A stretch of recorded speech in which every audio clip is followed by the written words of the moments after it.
It's a privilege to be asked to serve my country in this office, and I stand here tonight truly honored and humbled.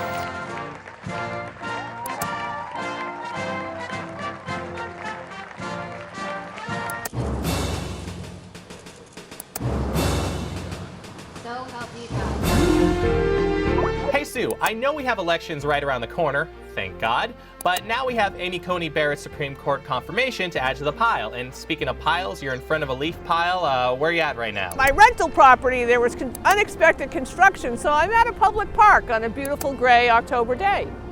You know what? It looks like fun, but what's not fun is anything going on the internet right now with all this, so I think I'm going to stay off Twitter for a while. You know, the confirmation of Amy Coney Barrett may have been upsetting for some, but it was completely constitutional and completely legal. But what got people upset was, you know, the hypocrisy of it.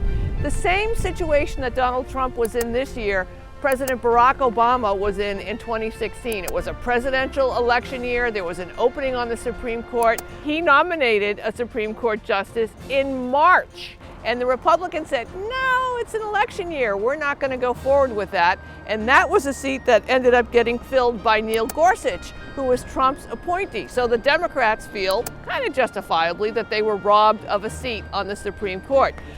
Flash forward, here we are in 2020, same situation, presidential election year, and Donald Trump has an opening on the Supreme Court, only it's not in March like it was with Barack Obama, it's in October. And suddenly the Republicans think, what a great idea. Today, President Donald Trump delivered on one of the central promises he made to the American people, to nominate principled constitutionalists to the U.S. Supreme Court.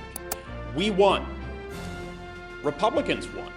America won. At the buzzer. And I mean, Trump has had one controversy after another during his presidency, but for all the criticism against him, you can't deny that his biggest victories in office have been in the courts. And we all know he loves lawsuits.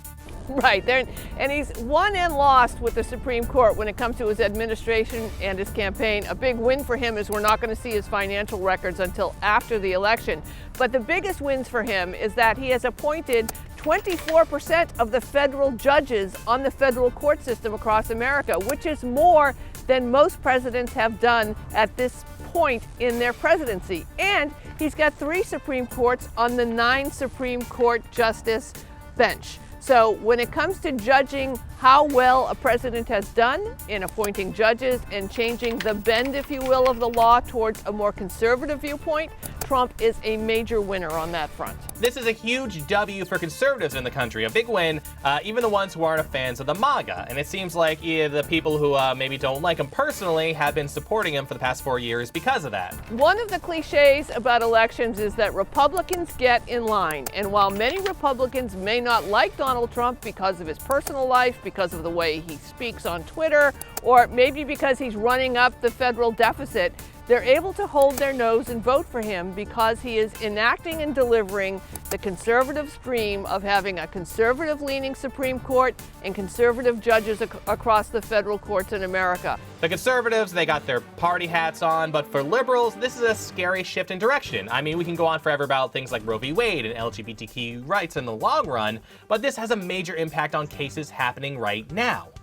Right. We are absolutely going to see a lot of court cases around this presidential election, and that will go to the federal courts and to the Supreme Court.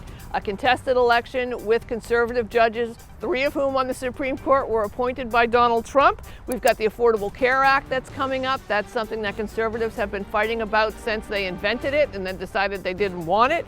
And then we've got this so-called expansion of religious freedoms, which has been sort of, chipping away at the civil rights victories that the progressives have had over the decades. These folks have been appointed for life, right? Amy Coney Barrett could be on the Supreme Court for 40 years. They're going to have a generational impact on America, and it's all because of Donald Trump's success. And I pledge to you and to the American people that I will discharge my duties to the very best of my ability. Say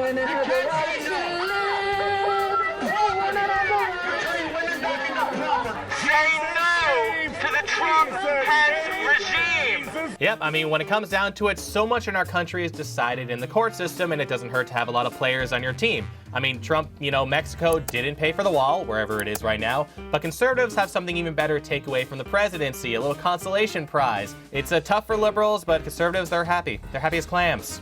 They're happy as clams, and you have to remember that the Supreme Court, although you probably don't think about it, every day they make a decision that has impacted you about the clean water that comes out of your tap, about where you get to live, even about where you get to get a wedding cake. So pay attention to the Supreme Court. That's right. And in the meantime, it's going to be a long week. So are you ready, Sue? Are you hunkered down for this election?